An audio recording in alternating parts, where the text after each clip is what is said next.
Hello, example for xy variables. Basket A contains 2 red and 1 green ball.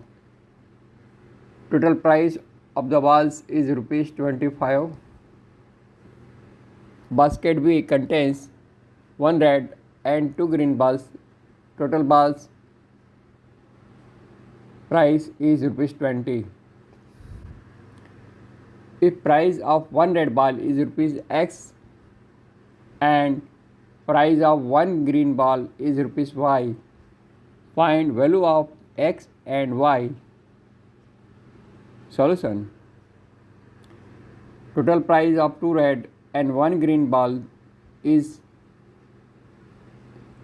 2x plus 1y equal to 25. So y equal to 25 minus 2x. This is our equation 1.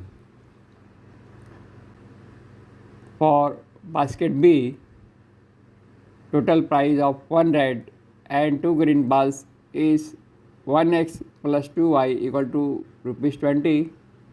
This is our equation 2. Put the value of y in the equation 2.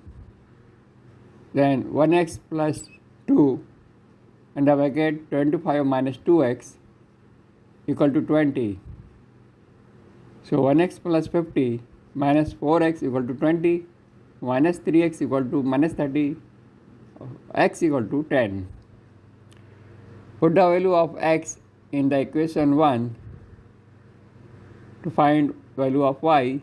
Then y equal to 25 minus 2 multiplied by 10 equal to 25 minus 20 equal to 5. So our answer is x equal to 10 and y equal to 5. Okay, thank you.